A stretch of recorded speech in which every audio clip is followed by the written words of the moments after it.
Bien connaître les objets qui gravitent dans la ceinture d'astéroïdes est un enjeu majeur pour notre propre sécurité.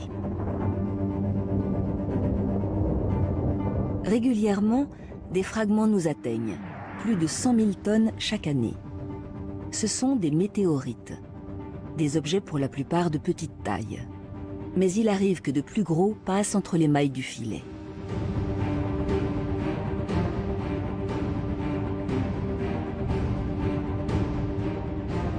Le 15 février 2013 à 9h20 heure locale, dans la petite ville de Tcheliabinsk en Russie, une énorme boule de feu traverse le ciel avec un bruit assourdissant.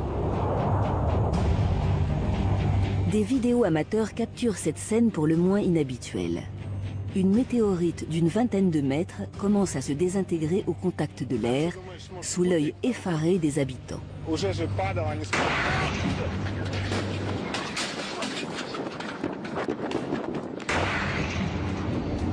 Une explosion de 30 fois la puissance de la bombe atomique d'Hiroshima l'a fait soudain voler en éclats à 5000 mètres d'altitude. L'onde de choc détruit d'innombrables bâtiments et fait plus de 1000 blessés. L'un des plus importants débris de la météorite a pu être retrouvé quelques mois plus tard. Un gros caillou d'environ 1 mètre de diamètre et de 570 kilos qui, bien heureusement, a fini sa course dans un lac.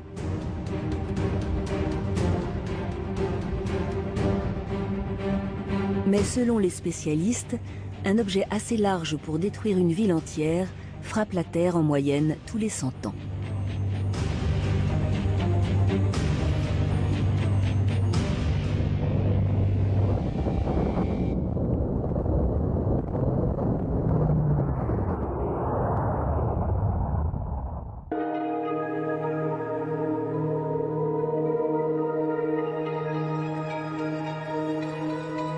À présent, près de 10 000 astéroïdes ont été détectés dans le voisinage proche de la Terre.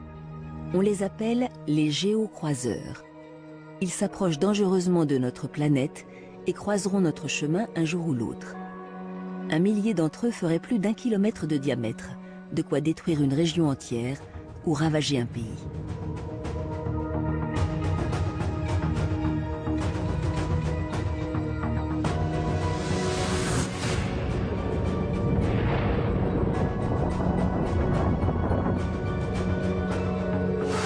Partout dans le monde, les spécialistes se mobilisent pour mieux anticiper la menace.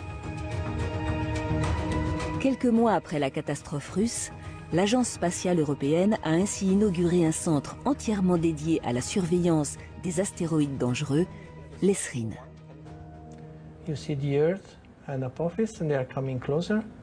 Depuis mai 2013, c'est ici, à Frascati, dans la banlieue de Rome, que sont centralisées les observations recueillies sur toute la planète. Objectif, mieux caractériser la menace. Regardons un peu les autres. Allons voir sur la page des risques. Voilà, ici c'est la liste depuis 8 jours. Et ça c'est le plus gros, 1 kilomètre. Ettore Perozzi est l'un des coordinateurs du programme. Avec ses collaborateurs, il effectue quotidiennement des calculs complexes pour anticiper le plus précisément possible la trajectoire des géocroiseurs. Une mission délicate, car si les planètes de notre galaxie tournent de manière régulière autour du Soleil, les astéroïdes, eux, suivent parfois des chemins beaucoup plus irréguliers.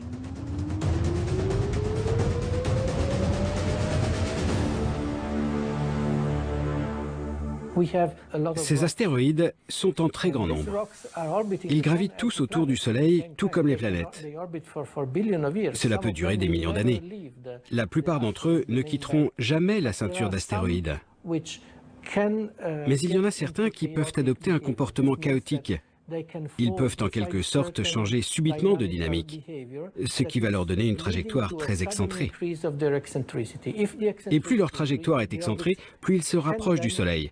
Et en se rapprochant du Soleil, ils peuvent ainsi croiser l'orbite des planètes. Dans certaines régions de la ceinture principale, l'orbite des astéroïdes peut être déséquilibrée par la force de gravitation des planètes les plus proches. Ainsi, les objets les plus extérieurs sont soumis à l'attraction de la géante Jupiter et se déroutent doucement vers elle. Pour ceux les plus à l'intérieur, au contraire, c'est Mars qui va jouer son rôle d'appât. De manière continue sur des centaines de millions d'années, ce phénomène perturbe leur trajectoire, initialement circulaire autour du Soleil. Et lorsque leur nouvelle course les emmène à portée de la Terre, le phénomène se répète. Ces astéroïdes deviennent des géocroiseurs.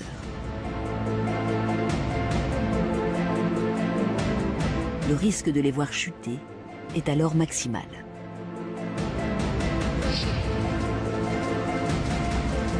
À cela s'ajoutent d'autres données encore plus difficiles à estimer depuis la Terre. En général, les modèles qui prennent compte de la gravitation marchent bien sur les gros objets.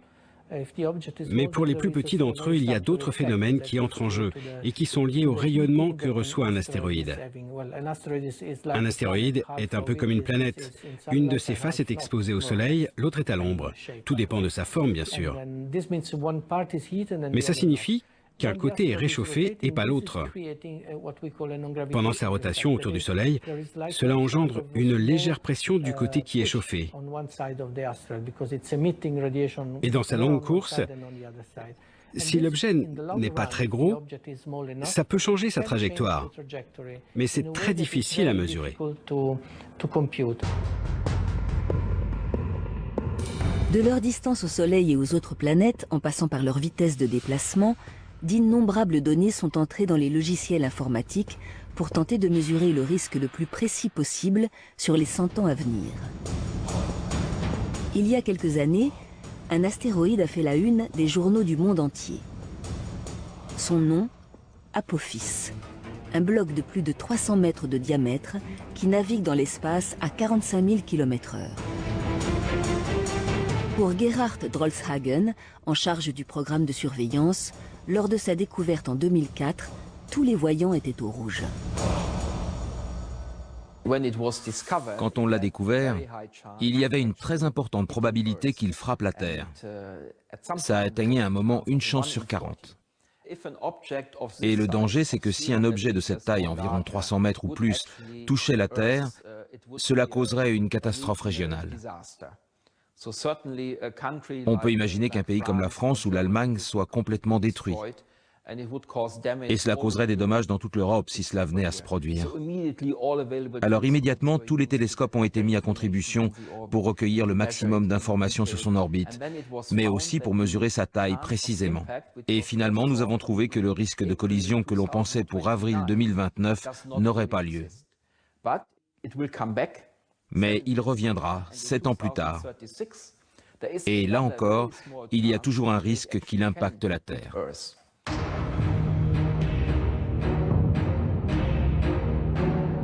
En 2036, Apophis doit à nouveau frôler la Terre et raviver ainsi la crainte. Car s'il vient un jour à s'écraser sur notre planète, la collision dégagerait une énergie de 400 millions de tonnes de TNT.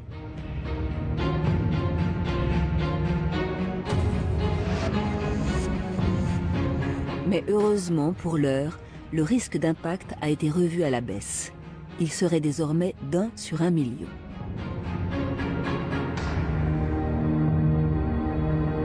Comme Apophis, de nombreux objets évoluent à proximité de la Terre, tapis dans l'ombre. Depuis le sol, 20 à 30% des astéroïdes ne sont pas détectés. Les agences spatiales internationales tentent donc d'améliorer la surveillance de cette menace invisible. Et pour y parvenir, elles multiplient les dispositifs d'observation sur Terre, mais aussi dans l'espace.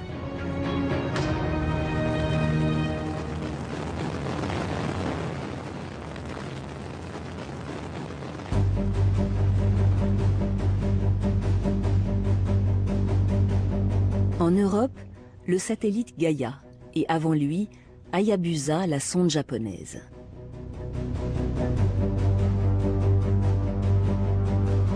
Depuis plusieurs années, toutes les nouvelles missions spatiales qui voient le jour nous en apprennent un peu plus sur les géocroiseurs qui naviguent près de la Terre.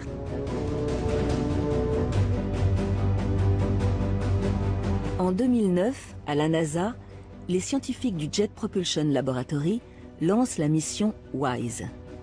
Une sonde placée en orbite de la Terre et dotée d'un télescope infrarouge capable de voir dans l'obscurité. À ce jour, elle a détecté 34 000 nouveaux astéroïdes dans la ceinture principale et 135 géocroiseurs au voisinage de la Terre. Dans le même temps, d'autres chercheurs tentent d'anticiper les dégâts que provoquerait une collision.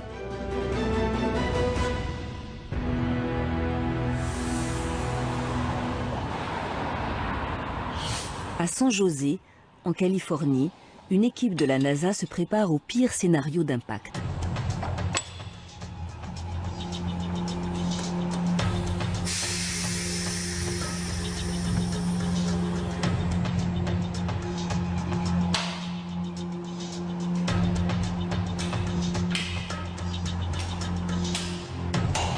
Ce dispositif de plus de 4 mètres de haut a été surnommé le Big Gun, le pistolet géant.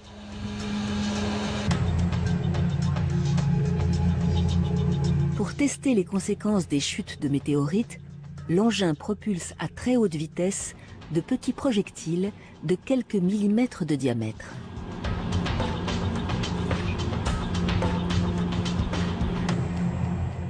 Depuis 33 ans qu'il fait ses armes ici, Peter Schultz est devenu l'expert en balistique des cratères.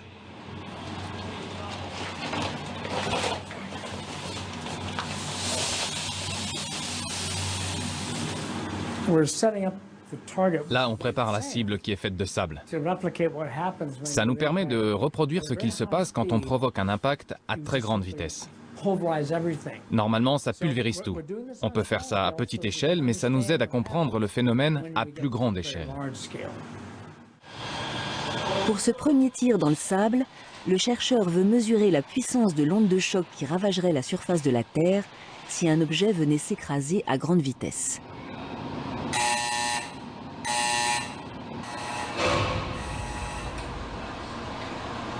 Ok, on a quelque chose. Dans la salle de contrôle, l'impact est filmé sous tous les angles par des caméras qui captent jusqu'à 1 millier d'images par seconde.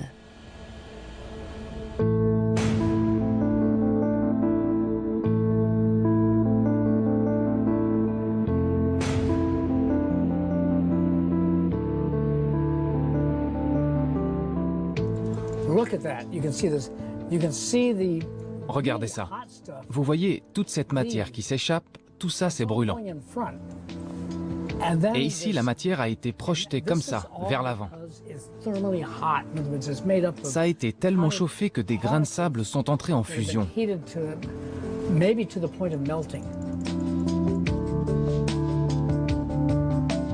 Ce qu'on peut comprendre en capturant chaque étape, c'est que cette matière qui s'échappe le plus vite va pouvoir aller très loin.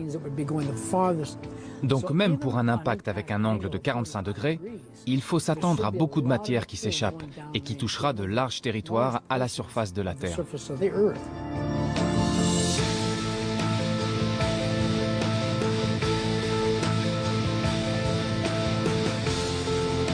Ces dégâts dans le sable n'ont été causés que par un projectile d'à peine 6 mm et projeté à 5 km par seconde. C'est la vitesse de croisière de certains astéroïdes qui nous frôlent.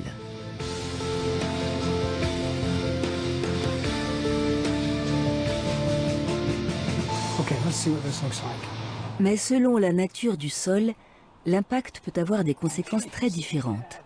Peter Schultz multiplie donc les expériences. Ça, c'est un beau cratère. Le test va être reproduit avec un bloc de pierre. Une manière de vérifier ce qu'il se passerait si le projectile percutait un territoire rocheux.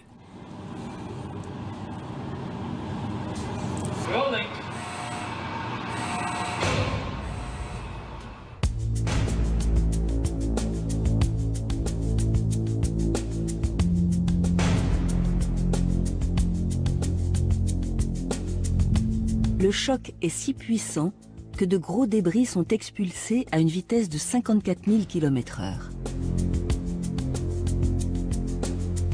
Et au point d'impact, la température atteint plus de 300 degrés.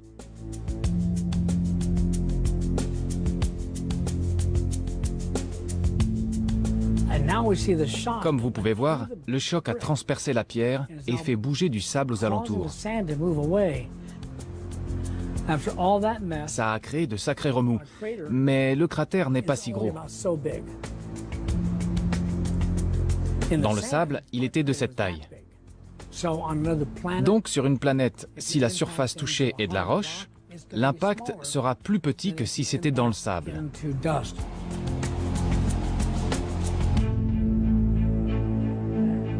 Les résultats de ces expériences menées à petite échelle peuvent être transposés aux conditions réelles.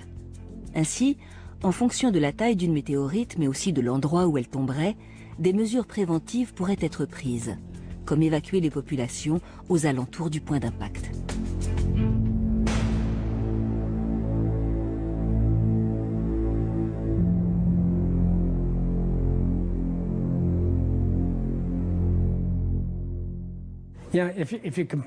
Si on compare des tailles de 100 mètres, 1 km ou 10 km, les effets seront radicalement différents.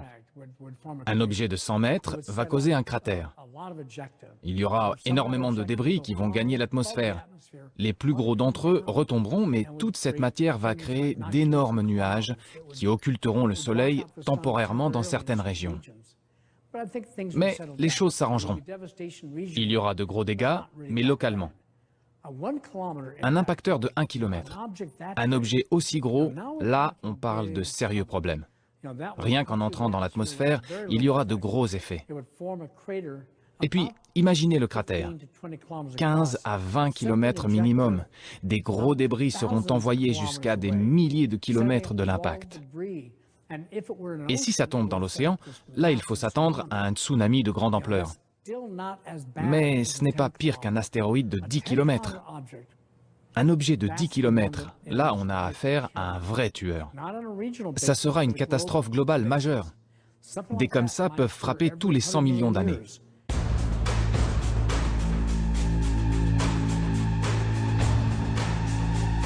Un peu partout à la surface du globe, ces mastodontes venus du ciel ont autrefois laissé d'énormes cicatrices. Aux États-Unis, au cœur du désert de l'Arizona, le cratère de Barringer mesure 200 mètres de profondeur pour 1,5 km de diamètre. Il est le stigmate d'une collision dramatique survenue il y a 50 000 ans.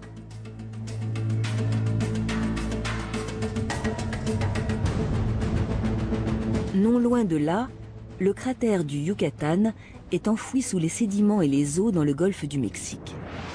Il y a 65 millions d'années, une météorite de 10 km a frappé la Terre de plein fouet. Elle engendra des tsunamis et des catastrophes climatiques globales. 60% des espèces vivantes furent alors anéanties. Et le cataclysme sonne à la fin de l'âge des dinosaures.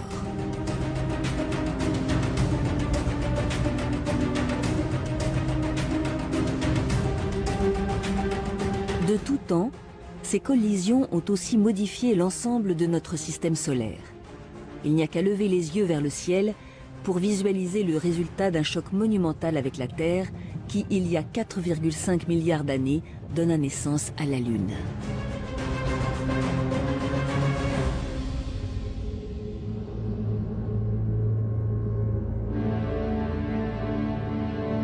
Ces catastrophes passées nous rappellent à quel point nous sommes vulnérables face à ces cailloux tombés du ciel. Mais comment l'humanité peut-elle se protéger? Que faire pour survivre à un impact annoncé? Depuis plusieurs années, la communauté scientifique se mobilise. Son objectif? Mettre au point des dispositifs capables de dévier la course d'un astéroïde tueur. Fin 2013, l'Organisation des Nations Unies a même constitué une équipe de spécialistes chargée de réfléchir aux scénarios les plus réalistes. Jean-Yves Prado, ingénieur au CNES, est l'un d'entre eux. La seule chose qu'on puisse faire pour un astéroïde, pour modifier les conditions et les éviter les conditions d'impact, c'est soit de l'avancer, soit de le retarder. par rapport au moment où théoriquement il passerait près de la Terre. Donc pour ça, les moyens qu'on peut envisager, c'est des moyens brutaux, c'est-à-dire qui délivrent une impulsion forte mais très brève, dont l'effet se fait sentir évidemment au bout de peut-être plusieurs années, ou alors, au contraire, une impulsion qui est plus continue, mais qui est beaucoup plus faible.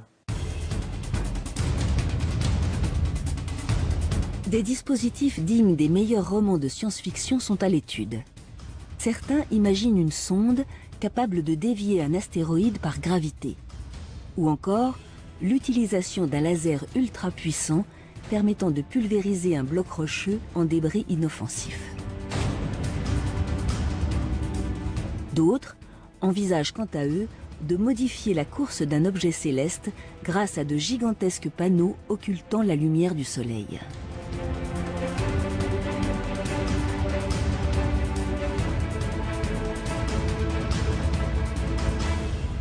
Un astéroïde est chauffé par le Soleil, il n'a pas d'atmosphère, donc les différences de température à sa surface sont très importantes, 400 degrés d'écart entre les points les plus chauds et les points les plus froids. Pour refroidir les parties les plus chaudes, il suffit d'intercaler à quelques centaines de mètres ou quelques kilomètres une surface ou un filet ou quelque chose qui tamise, qui réduise la quantité d'énergie reçue par le sol de l'astéroïde, du Soleil, donc qui permettent de modifier et de refroidir. Modifier l'éclairage reçu par un astéroïde permettrait de freiner légèrement sa course. Ainsi, il frôlerait simplement la Terre au lieu de la cogner de plein fouet. Mais pour être efficace, toutes ces missions de déviation devraient être lancées plusieurs décennies à l'avance. Or, dans bien des cas, la menace n'est pas détectée aussi précocement. En cas d'urgence, une solution bien plus radicale pourrait être envisagée.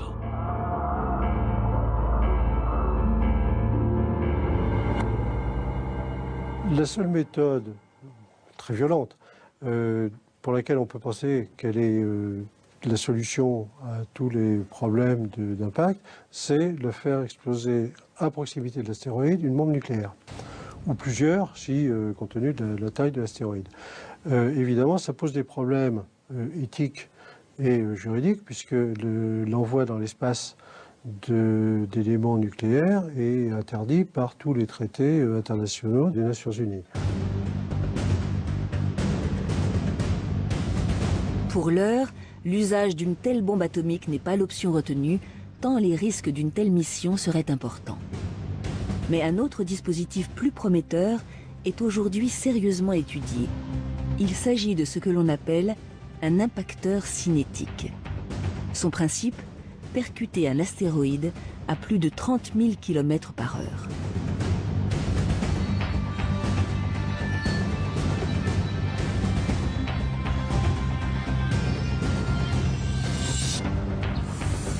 À Noordwijk, aux Pays-Bas, une équipe de l'Agence spatiale européenne est en charge de préparer les plans de ses futurs programmes de déviation.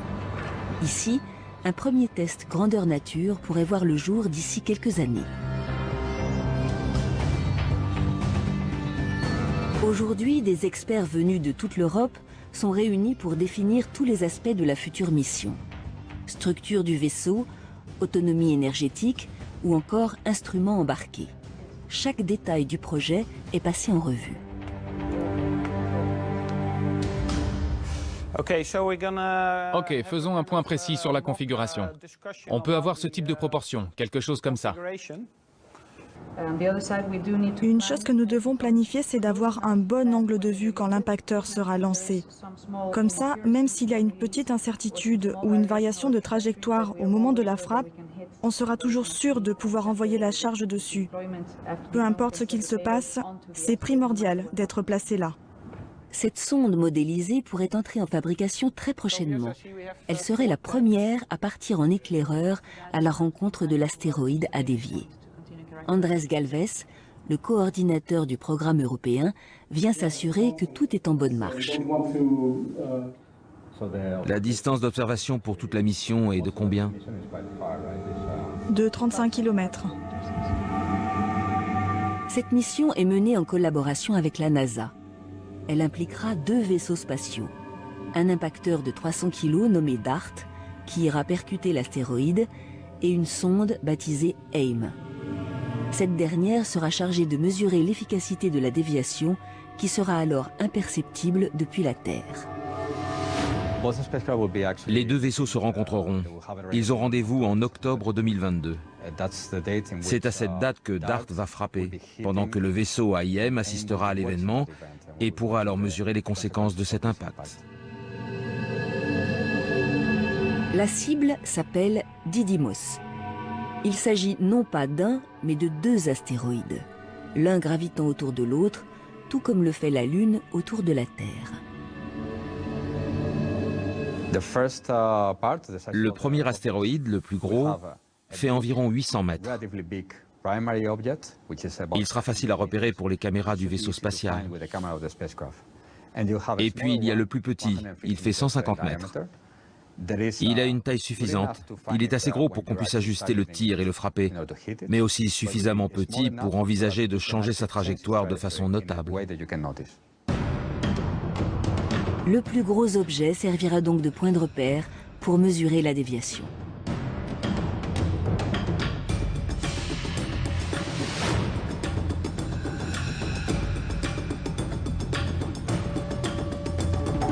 Si la mission est un succès, de nombreux autres géocroiseurs pourraient un jour être déroutés, à condition bien sûr qu'ils ne soient pas trop gros. À présent, envoyer des sondes dans l'espace à la découverte des astéroïdes qui nous entourent est devenu quasi routinier. Tout l'enjeu est désormais de parvenir à s'y poser afin d'y effectuer des prélèvements pour mieux comprendre ce qu'ils recèlent. Un projet qui pourrait paraître utopique. Pourtant, depuis quelques années, les missions d'exploration spatiale ont franchi des étapes cruciales. En ligne de mire, d'autres objets célestes, les comètes. Tout comme les astéroïdes, elles sont des reliques de la formation de notre système solaire. Elles sont composées de glace et de poussière et ont déjà croisé la route de notre planète. En 2006, après 8 années de voyage, la sonde Stardust ramène sur Terre des échantillons de poussière captés dans la queue d'une comète. Un exploit jamais réalisé auparavant. En 2014, les astronomes font un pas de plus avec la mission Rosetta. Pour la première fois, ils parviennent à envoyer une sonde en orbite autour d'une comète de 4 km de diamètre et à 434 millions de kilomètres de la Terre. Grâce à l'atterrisseur Philae, les scientifiques espèrent collecter des données inédites. En effet, sur ces comètes, comme sur les astéroïdes, se trouvent des éléments particulièrement recherchés dans le système solaire, de l'eau et de la matière organique. Ainsi, au cours de l'histoire, ces bombardements ont aussi été providentiels, apportant sur Terre les ingrédients essentiels à l'apparition de la vie.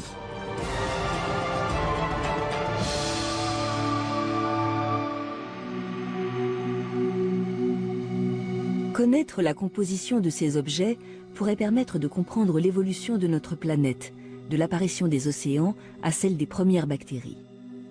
Mais ces corps renfermeraient aussi bien d'autres richesses.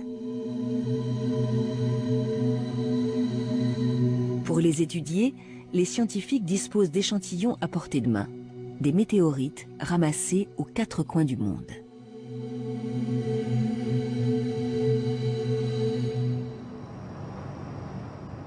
À Paris, dans le laboratoire d'études de la matière extraterrestre, la composition de ces objets est analysée. Cet appareil haute technologie s'appelle la NanoSIMS. Elle permet de dresser une cartographie complète des éléments chimiques qu'ils contiennent.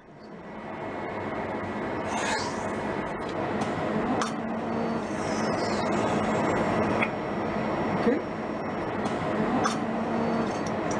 Là, l'échantillon est mis à l'intérieur. François Robert, le responsable de l'équipe, vient faire le point sur les premiers résultats. Ça c'est tous les résultats de la nuit. Intéressant, ouais. Et là, ça commence 8-10-5 et ça finit 8-10-5. Le nickel, c'est à peu près la même concentration dans la théanite et la non, calcite. Non, c'est pas obligé. Du nickel, du platine, du palladium. Tous ces éléments qualifiés de métaux rares sur Terre sont très souvent décelés dans les météorites.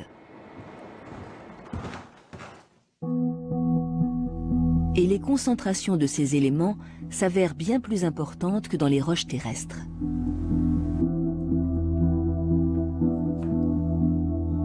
Cet échantillon conservé au laboratoire en est la preuve. Donc ça, c'est une météorite de fer. On la reconnaît bien, elle a des structures tout à fait particulières. Et on voit très très bien ici les entrecroisements des minéraux métalliques. Ces deux formes minéralogiques du nickel qui forment ces figures qui sont très caractéristiques. Sur la Terre, il n'y a aucun caillou qui ressemble à ça.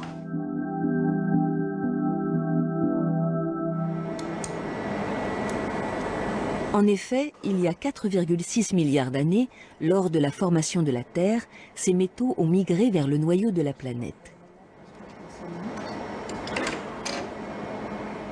Aujourd'hui, le métal qui est contenu dans les météorites, il est au centre de la Terre. Il n'y a pas beaucoup de métaux précieux sur la Terre, parce que tous les métaux précieux vont avec le métal liquide. Donc, quand le noyau de la Terre s'est différencié, il a coulé au centre, et il a emmené avec lui tous les métaux précieux. L'or, le platine, le palladium, le ruthénium, tout ça est au centre de la Terre aujourd'hui. Donc c'est pour ça qu'ils sont précieux d'ailleurs, parce qu'on ne les trouve pas beaucoup à la surface.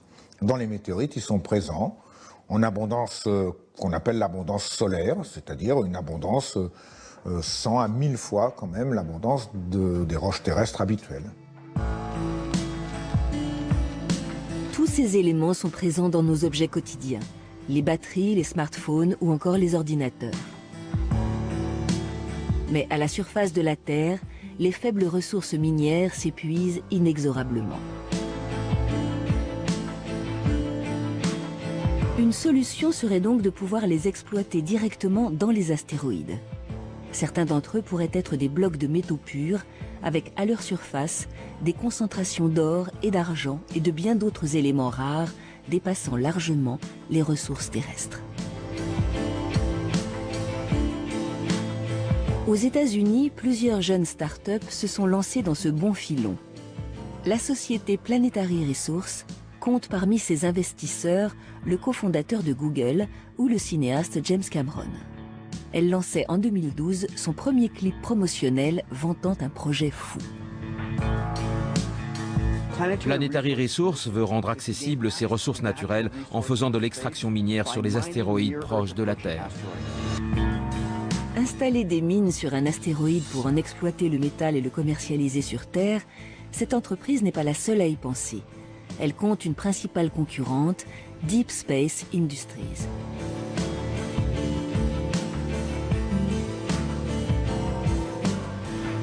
Elle a été créée début 2013 par un ancien astronome et ses locaux côtoient le campus technologique de la NASA en Californie.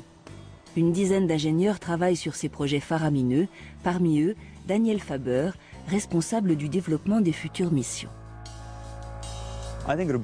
Ce sera vraiment un business incroyable. La raison à cela, c'est que les ressources qu'on peut trouver sur ces astéroïdes représentent plus de matière que tout ce qui a déjà été exploité à présent à la surface de la Terre. Sincèrement, une fois que les infrastructures pour y accéder seront construites, il y aura un énorme boom. Tout ce marché va faire des gens millionnaires, et même les premiers trillionnaires. Ce qu'on va faire, c'est choisir certaines classes d'objets, ceux qui possèdent les matériaux qu'on recherche, mais aussi ceux qui sont le plus près de la Terre, et donc plus accessibles et plus économiques. L'exploitation des ressources contenues dans 1 km³ d'astéroïdes pourrait rapporter 5 000 milliards de dollars. Un marché immense s'offre à ces sociétés pionnières. Dans quelques années, elles prévoient d'ailleurs de lancer leur propre mission spatiale. On doit aller plus loin que les observations que l'on a pour vérifier si la composition correspond à ce que l'on attend. Et on devra mettre en place de nouveaux modèles en fonction de ce qui s'y trouve et des propriétés des matériaux qui les constituent. Donc, le premier objectif de Deep Space Industries est de lancer la mission Firefly pour aller voir et comprendre ce qu'il y a dessus. Ces petits vaisseaux de 30 cm de long seront chargés de repérer les astéroïdes les plus prometteurs dans le voisinage de la Terre. Si cette première étape fonctionne, d'autres missions verront le jour.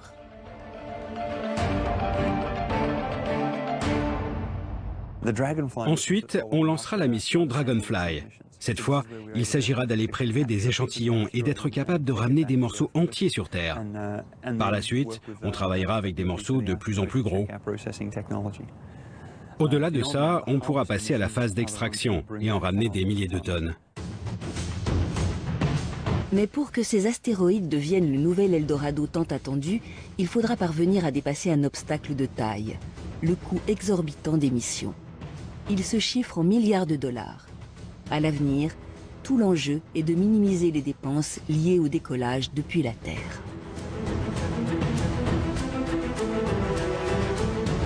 Ces plans ne sont pas vains pour autant. Depuis des années, les scientifiques rêvent à des machines toujours plus futuristes qui permettraient de repousser les frontières de l'espace.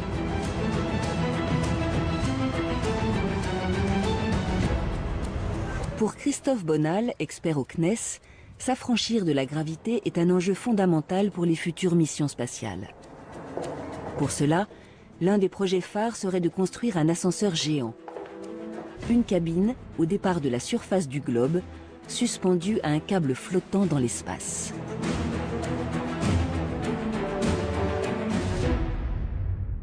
Le concept, c'est pas on monte pas une tour depuis la surface du globe jusqu'à l'orbite. Au contraire, ce qu'on fait, c'est on place un gros satellite géostationnaire. Donc géostationnaire, c'est-à-dire qui semble fixe par rapport à la Terre, qui tourne en même temps que la Terre, donc à 36 000 km d'altitude, au-dessus de l'équateur. Voilà. Et à partir de ce satellite géostationnaire, on fait descendre un câble qui va descendre jusqu'à la surface du globe. La surface du globe, on l'accroche, par exemple, sur une plateforme pétrolière. Ce câble, qui mesure pas moins de 36 000 km de long, est extrêmement lourd. À cause de la gravité terrestre qui l'attire vers la surface, il ne pourrait pas rester tendu en altitude bien longtemps. Pour éviter qu'il ne tombe, un objet suffisamment massif et placé hors de portée de l'attraction de la Terre pourrait être utilisé pour faire le contrepoids. Toute la question aujourd'hui, c'est qu'est-ce qu'on met comme contrepoids? Certains ont proposé de mettre un petit astéroïde, par exemple, comme contrepoids, de manière à garantir que le centre de gravité de l'ascenseur spatial soit au bon endroit. Donc, au fur et à mesure qu'on monte sur ce câble, on va aller de plus en plus vite, et il y a une altitude où, si on part de cette altitude-là, on est éjecté vers la Lune. Il y a une autre altitude où, si on part de là, on est éjecté vers Mars, autre vers la ceinture d'astéroïdes, et autre. Donc, quelque part, c'est un rêve un petit peu utopique, mais c'est un rêve de porte ouverte vers l'espace. Dans plusieurs décennies peut-être, cet ascenseur pourrait offrir une multitude de nouvelles possibilités. Envoyer du matériel dans l'espace et rendre viable l'exploitation des minerais sur les astéroïdes.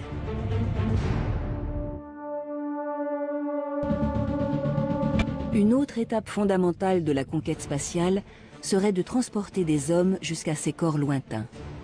Ce rêve est déjà à portée de main de la première puissance du monde. We'll start by sending astronauts to an asteroid for the first time in history. Aujourd'hui, l'agence spatiale américaine a mis au point un scénario bien huilé pour que des hommes puissent fouler le sol d'un de ces objets d'ici 2025. La mission comprendra plusieurs étapes.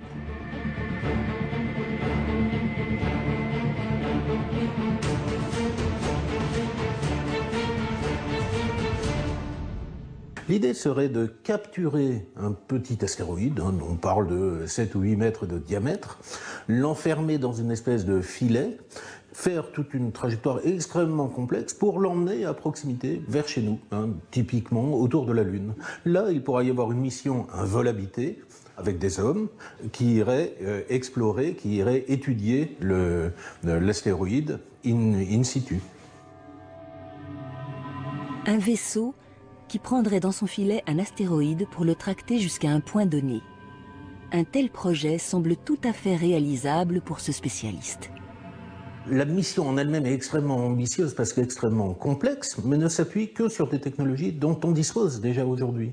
Hein, c'est le lanceur lourd SLS est en cours de développement en ce moment. Son premier vol est prévu, je crois, en 2019. La capture de l'astéroïde proprement dit est un peu complexe, mais fait appel qu'à des techniques qui sont déjà connues. Donc, il n'y a pas réellement de difficultés autres que financières et décisionnelles et politiques, comme d'habitude. Déjà, des sessions d'entraînement en apesanteur sont organisées pour préparer les futurs astronautes à des conditions qui ne ressembleront à aucune autre. Des températures extrêmes, une force de gravité proche de zéro et des dizaines de mètres cubes de roches à explorer. Si cette mission voyait le jour, ce serait une toute nouvelle ère de la conquête spatiale qui s'offrirait au monde entier. En fonction de ce qu'on arrivera à trouver sur les astéroïdes, au fur et à mesure qu'on va aller les explorer, on pourra imaginer des scénarios permettant de se servir des ressources de ces astéroïdes. Je sais pas, peut-être qu'on peut récupérer de l'oxygène, voire de l'hydrogène, faire des carburants pour fusées, par exemple. Donc là, on pourrait imaginer de se servir des astéroïdes comme point intermédiaire vers des missions beaucoup plus lointaines et sur lesquelles on pourrait faire le plein, hein, ni plus ni moins. C'est crédible, c'est pas demain. Dans le futur, les astéroïdes seront de véritables tremplins pour les missions spatiales. Ils pourraient fournir un ravitaillement aux vaisseaux en route vers des contrées lointaines de l'espace et combler les carences minérales de la Terre grâce à leur abondante richesse.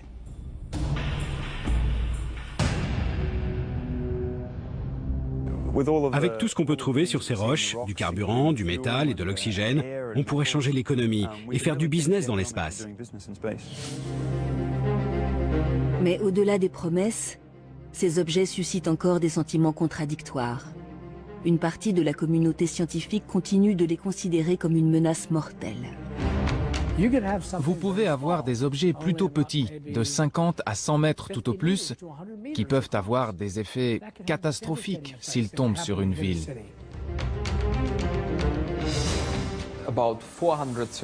Environ 430 géocroiseurs sont connus et pourraient potentiellement frapper la Terre dans les 100 prochaines années. Aujourd'hui, malgré une surveillance accrue des astéroïdes, le risque zéro n'existe pas. Mais grâce aux scénarios les plus fous mis au point dans les agences spatiales, il est désormais possible d'imaginer en réchapper. C'est une démonstration pour prouver que nous pouvons le faire. Parce que le jour où cela se présentera vraiment, il faut être sûr que toutes les technologies seront prêtes. Les nouvelles connaissances et les progrès technologiques éloignent chaque jour un peu plus le danger.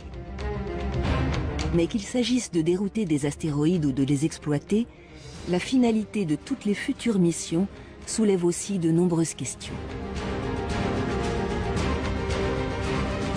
Une déviation serait-elle dénuée de risques ? Où fixerons-nous les limites de l'exploration de ces objets ? Demain, les États, les agences spatiales et les sociétés privées lancées dans cette nouvelle conquête pourraient se disputer ces cailloux très convoités. Verrons-nous un jour de nouvelles frontières entre les nations se dessiner dans l'espace ? Ce sont ces enjeux éthiques, économiques et technologiques qu'il faudra dépasser à l'avenir pour faire de ces astres terrifiants le nouveau Graal.